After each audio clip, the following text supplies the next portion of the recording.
This is Sylvia Saber with OpTv Global Headlines. Starting with the top international stories for the day. The United States continue to focus on Pakistan for a military base in the region. According to the media report, William J. Burns, the CIA director, recently made an unannounced visit to Islamabad to meet the chief of the Pakistani military and the head of the Directorate of Inter-Services Intelligence.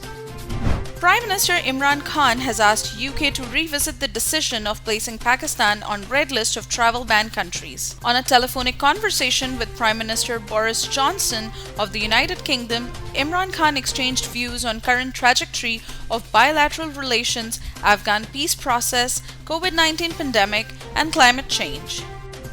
United States Justice Department has recovered the half of a $4.4 million ransom payment to hackers after a cyber attack that caused the operator of the nation's largest fuel pipeline to halt its operations last month. The operation to recover the cryptocurrency is the first undertaken by a specialized ransomware task force created by the President Joe Biden administration. 4 members of the Pakistani Muslim family were killed when a pickup truck jumped the curb and ran them over in Ontario province of Canada. Police said a 20-year-old Canadian suspect has been arrested. The only survivor of this attack is the little boy on left in critical condition. The Afghan Taliban assured the translators that worked with the foreign forces in Afghanistan that they have nothing to fear for the work they did for the international troops only if they show remorse. While Afghans were viewed as foes when they worked with foreign forces, they will not face any issues when they abandon enemy ranks, they added. The head of Global Nuclear Watchdog is deeply concerned that Iran has still not explained the presence of uranium particles at 3 undeclared sites. The lack of progress seriously affects the ability of the agency to provide assurance of the peaceful nature of Iran's nuclear program, he warned.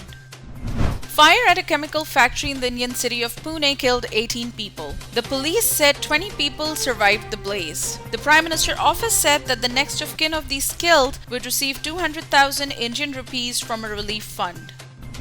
Heavy rain has lashed Sri Lanka, triggering floods and landslides that have killed at least 17 people. More than 270,000 people have been affected, about 100,000 buildings lost power, and rivers are overflowed, according to the National Disaster Management Center. Up next, we have the national updates. Pakistan's Premier Imran Khan stresses on need of combating Islamophobia in Western countries. Following the killing of Pakistani Muslim family in Canada, Imran Khan said that the condemnable act of terrorism reveals the growing Islamophobia in Western countries. Foreign Minister Shah Mahmood Qureshi said that Pakistan has refused to give its military bases to the US amid the withdrawal of foreign troops from Afghanistan. He added that Pakistan wants a stable Afghanistan, but there are some elements who do not want peace in the region. The Gotki train accident took place after a track's welding joint broke, causing the Millith Express train to crash onto a down track, says an initial investigation report. The death toll from the crash surged to 62 on Tuesday, with authorities finally managing to clear the track 27 hours after the deadly collision took place.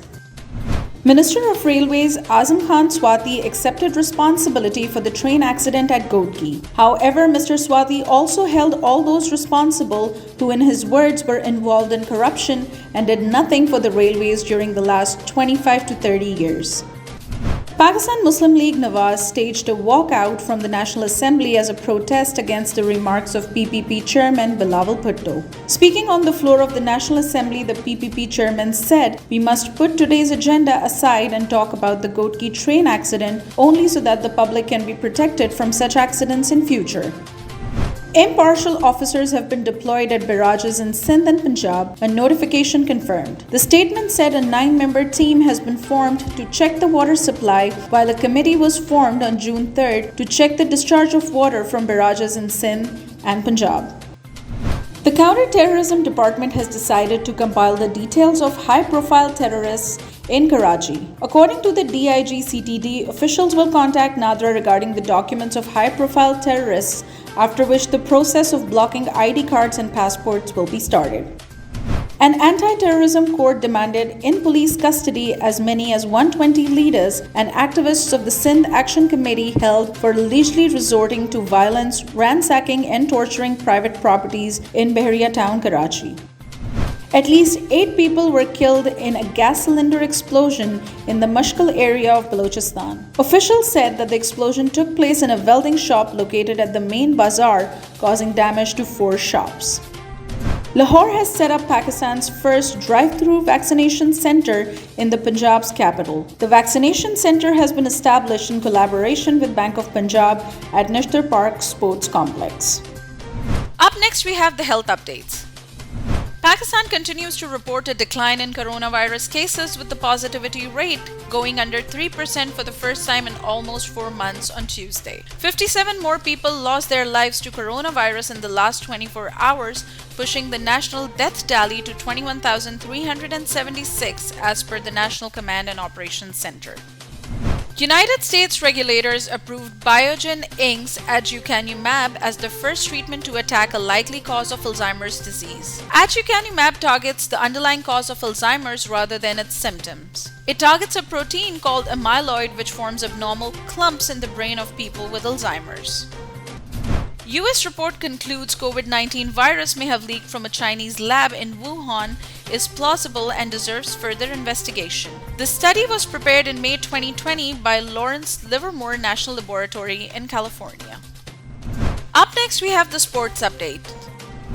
England have been fined 40% of their match fees for a slow over rate during the drawn first test against New Zealand, the International Cricket Council announced. Joe Root's side were ruled to be 2 overs short of the target at Lord's after time allowances were taken into consideration. South Africa's middle-order batsman David Miller has termed Pakistan's Wahab Riaz as one of the fastest bowlers he has ever played. He further said that spinners will have a greater role during the remainders of the Pakistan Super League matches in the United Arab Emirates. Rafael Nadal reached the French Open quarter-finals for the 15th time with straight sets win over Italy's Jannik Sinner to stay on course for the 14th Roland Garros title and record-setting 21st Grand Slam. The 25-year-old Spanish world number 3 is seeded to face Novak Djokovic in the semi-finals.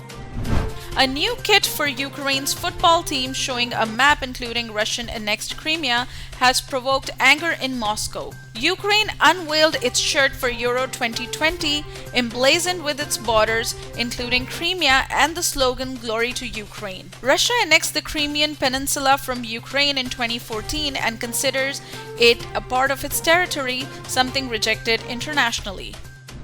Up next, we have the entertainment updates. Pakistani singer and Overload frontman Farhad Humayun passed away on Tuesday. Humayun's cause of death was not revealed, however, the singer had revealed in 2018 that he was getting a surgery done for a brain tumor. British actor Tom Felton revealed that if given a chance, he would like to reprise his villainous role in the Harry Potter universe. The actor admitted he feels a bit of ownership over the character of Draco. Up next, we have the business updates.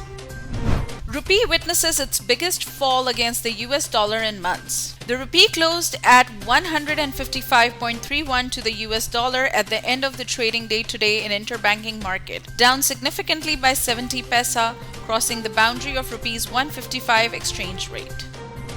Pakistan's annual meat exports have doubled over the last decade from 152.4 million in FY11 to $304.2 million in FY2. In H1 FY21, the export of meat and meat preparations has grown by 3.6%, $161.5 million from $155.8 million in H1 FY20. Up next, we have the updates on science and technology. The longest sediment underwater avalanche continued to 2 whole days. It occurred underwater off West Africa in a deep canyon leading away from the mouth of the Congo River. The colossal flow ran out for more than 1,100 kilometers across the floor of the Atlantic Ocean. The first solar eclipse of the running year will be witnessed on June 10th. Astronomer and Director Institute of Space, Science and Technology, Karachi University said. The eclipse would be visible in Russia, Greenland, Northern Canada, North Asia, Europe, and the United States.